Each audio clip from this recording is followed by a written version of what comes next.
Hey guys, what's going on? James here, and in this video we're going to be reviewing the Tampa Bay Buccaneers 34-17 loss versus the New Orleans Saints. So guys, without further ado, let's talk about it.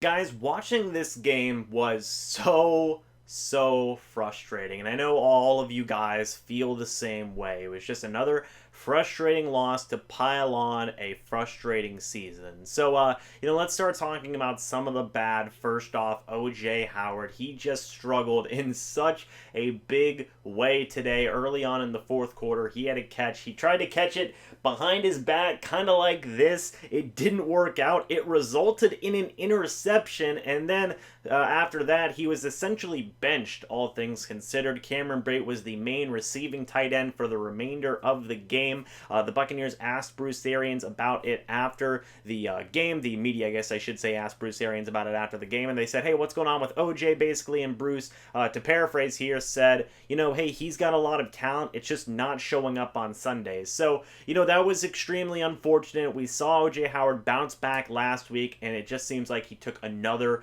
pretty big step back this week. Very boneheaded play by OJ led to an interception. You can't have offensive turnovers. That's not a good thing. I'll talk about more about that later on in this video. But yeah, OJ Howard, it just sucks to see him struggle like that. Next thing I want to talk about is the offensive line, and Bruce Arians said that the offensive line he thought didn't play that bad. I tend to disagree. The offensive line did not play good in this game, in my opinion, in pass blocking especially, because the Buccaneers did not run the ball, and we will talk about that in a little bit. But yeah, they just didn't block very well in the passing game. Jameis Winston was hit 12 times in this game. That's bad, to the point where it resulted in Jameis Winston getting hurt later on in the game, and we will talk about that later.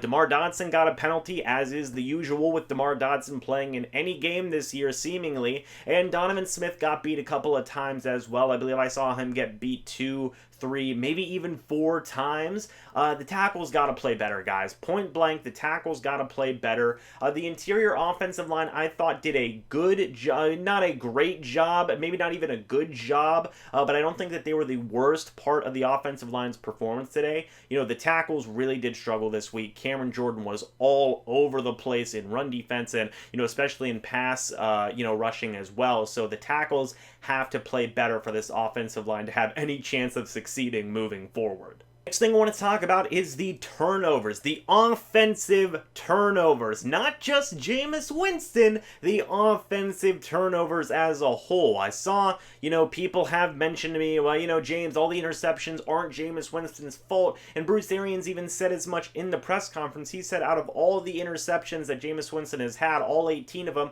I only think 10 were pretty much his fault, said Bruce Arians, to paraphrase there. And, in today's game, I will say that, yes, a couple of those interceptions were not Jameis Winston's fault. The OJ Howard thing, that was all on OJ Howard. And you can even say maybe another interception wasn't Jameis Winston's fault as well. I'm not pegging all of these turnovers on Jameis Winston, but I will say that offensive turnovers as a whole has been a problem for the Tampa Bay Buccaneers all year. Fumbles, interceptions, however they happen, whoever is to blame, it's a problem. Be it a poor pass from Jameis Winston that results in an interception, be it the wide receiver running a wrong route that results in an interception, be it going off the wide receiver's hand that results in an interception, be it the running back fumbling the ball, be it a bad snap, whatever it is, the offensive turnovers need to stop. The communication needs to be better, the ball throwing needs to be better, the route running needs to be better, the catching needs to be better. Everything that happens that causes turnovers, you need to try and eliminate, because I've said it before, and I will say it again, turnovers are not good. Interceptions are not good. Fumbles are not good. Why are they not good? Because whenever you turn over the ball to an opposing team, you give them another chance to score the ball, or to score points.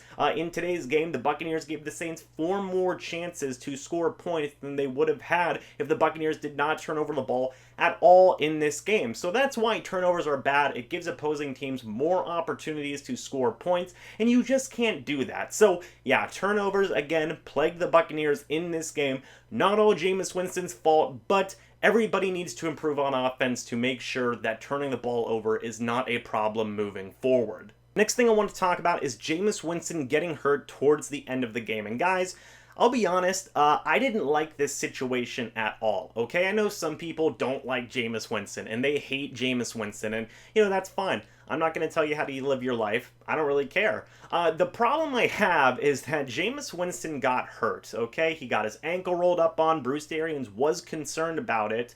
But Jameis Winston wasn't taken out of the game. And I like Bruce Arians. I think he's a great coach, but I don't agree with that. And I know Bruce Arians talked with Jameis Winston on the sideline and said, hey, are you good to go? And Jameis Winston said, yeah, I'm good to go. I'll be fine. But Bruce Arians said it best in his press conference. He said that Jameis Winston is too tough for his own good. And I have to agree with that there. I think that Bruce Arians should have overruled him, should have said, no, Jameis, come on, you're done, get out of the game. Because he was very clearly limping. We could see him. He was very clearly limping in a very, very bad way. He should have been taken out of the game. You really could have gotten him hurt even more than he already was. Just put Ryan Griffin in for the last 5-6 minutes of the game and don't, risk Jameis Winston getting even more hurt than he already was. I really didn't like that, and I really didn't agree with the Buccaneers coaching staff letting Jameis Winston finish out that game.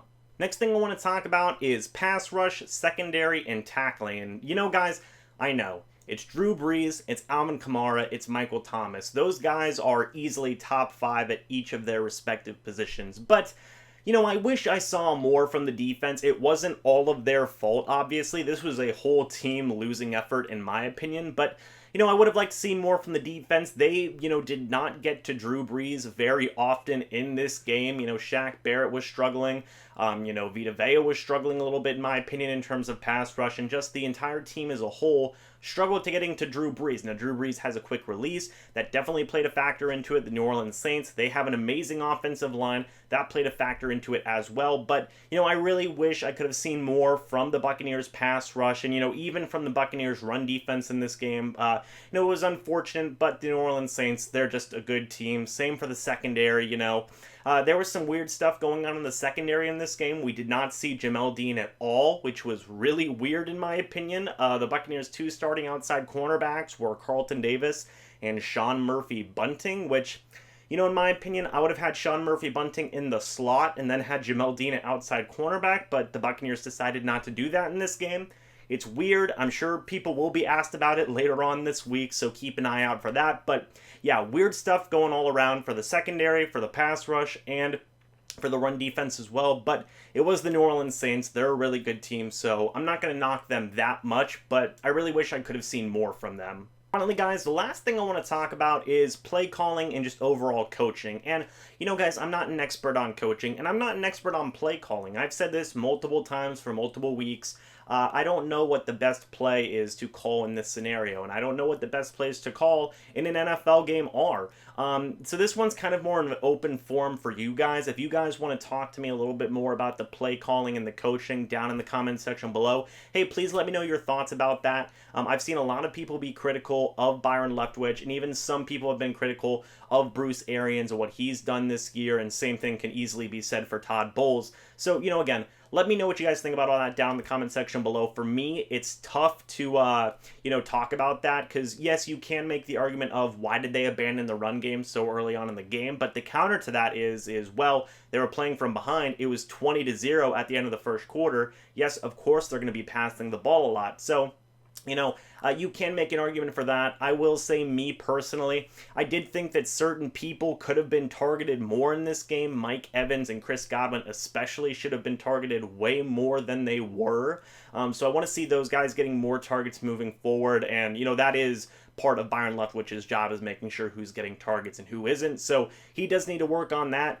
Bruce Arians, again, I really didn't like the fact that he kept Jameis Winston in the game. That was unfortunate, and it sucked. It just sucked to see because the guy's going out there, he's playing hurt. I know he wants to stay in, but that's the point where you overrule and say, no, man, you're coming out of the game. Ryan Griffin, get in there. So those kind of the 2 biggest knocks I had on the Buccaneers coaching staff in this game, as well as Todd Bowles, not playing Jamel Dean. that really wigged me out as well. So those were kind of the three things: Jamel Dean not playing, Mike Evans, Chris Godwin not getting that many targets, and then Bruce Arians allowing Jameis Winston to finish out the game. Those are the three things that I really didn't like about the coaching staff in this game. Let me know what you guys thought about the coaching staff, again, down in the comments section below, especially the play calling on the offensive and defensive sides of the ball. Now, guys, we can start talking about some of the good from this game, and I know everybody wants to be negative, and that's fine, but, I will say there was some good to this game, okay? Cameron Brate, I thought, filled in very well after O.J. Howard got benched. He looked like the Cameron Brate of old, essentially, okay? He was catching balls left, right, and center, making athletic catches everywhere, it seems, okay? So Cameron Brate, I thought, had a pretty good game overall. I believe he was targeted like 14 times, something like that, something crazy. So, shout out to Cameron Brate. I thought he did a pretty good job filling in whenever O.J. Howard seemingly lost some of his touches in this game. I also want to say shout out to Peyton Barber. It's not like the Buccaneers ran the ball a lot. They only ran, I believe, 6 times in this game. But Peyton Barber did score a touchdown, and I always want to give credit to guys who score touchdowns for this team. So, shout out to Peyton Barber. That was cool. Another guy I want to mention, Scotty Miller, the young rookie, finally had a pretty decent game, all things considered. And man, he was making some pretty good catches, some, tiptoeing kind of catches, and that was great to see. Hopefully we can see more of that moving forward. Will this cut into Brashad Perriman snaps? I would say, yeah, it probably will moving forward with the rest of this year. So keep an eye on, Scotty Miller cutting into Brashad Perriman's time, and, keep an eye on Scotty Miller's development overall. Next two guys I want to talk about, Bradley Pinion, the people's champion. If you guys don't know what I mean, go watch the latest episode of the Cannon Fire podcast. You guys will know what I mean. But Bradley Pinion, the people's champ, he continues to improve as a punter, and I love to see it. Also, Matt Gay, he nailed a 55-yard field goal, which was just absolutely amazing. I honestly didn't think he was going to make it at first, but he nailed it right down the middle. Shout out to the Buccaneers special teams unit. TJ Logan as well is still doing a pretty good job as a returner. So, hey, at least the special teams unit is looking pretty good overall. Next two guys I want to shout out are Devin White and Levante David. These guys played a awesome game in my opinion, okay? Devin White, led the team in tackles today. I believe he had 13 tackles, maybe even as much as 16. That's awesome, okay? That was absolutely awesome. Almost all of them were solo tackles, if not all of them. Devin White's a beast. He continues to be amazing. Devin White, please keep up the amazing work. And then Levante David is still a beast. He's still a good linebacker, and he can still be amazing. It was just unfortunate that those two guys' effort today on the defensive side of the ball didn't result in a Buccaneers win. But you know what? Both those guys are still amazing. They're still going to be the future of the Buccaneers, middle part of the defense for the next couple of years, and I'm all here for it, and I'm very excited for it. Finally, last two guys I want to talk about, Chris Godwin. Chris Godwin had a pretty decent game, all things considered, as did Mike Evans. Mike Evans, he did have that really bad drop, but I do think he played a pretty decent game overall, especially in the second half. It wasn't the usual, Mike Evans or Chris Godwin game, but I thought they did a serviceable enough job with what they were given. And then finally, the last guy I want to talk about, Mike Edwards. I know he did give up a touchdown, and he did struggle in some moments in this game, but I thought he really stepped up to the plate, made some really good open field tackles on Alvin Kamara. He was probably one of the best tacklers on the team today. And I'm excited to see Mike Edwards moving forward. Will he, eat into Andrew Adams' starting safety time? Yeah, probably in my opinion, and that'll be something to keep an eye on moving forward, is how much playing time Mike Edwards gets and where is he going to play, because in this game he played a lot in the slot, so maybe we'll see that more moving forward. Maybe he'll move back to safety. Keep an eye on that going forward with the rest of the year. Guys, that's it for this review. Let me know what you thought about my good and my bad list down in the comments section below, and guys, I know it's frustrating, okay? I know it is. It sucks to lose, and it sucks to lose the way the Buccaneers are losing. We want to blame all these people. We want to blame Jameis Winston. We want to blame the coaching staff. We want to blame Jason Light. We want to blame the Glazier family, the owners. There's a lot of people to blame, and I'm sure it's a combination of everything, but the only thing I can suggest is to just keep hope, and I know that sucks, but at the end of the day, we're all still fans. We're all got to stick together and support the team. I know I've been saying that for weeks now, and I know it's like, oh, James, you're giving a stupid pep talk speech, but I'm serious, you know, we gotta stick together as a community, we gotta stick together as a fan base, you know, and I appreciate all you guys for watching these reviews, watching these previews, and just sticking around with the channel regardless of all of the losses. So, yeah, guys, again, thank you so much for watching this review. I hope you all enjoyed, but until the next video or the next live stream, I will see you guys in the next one. But until then, and as always, guys, goodbye for now, and go Bucs!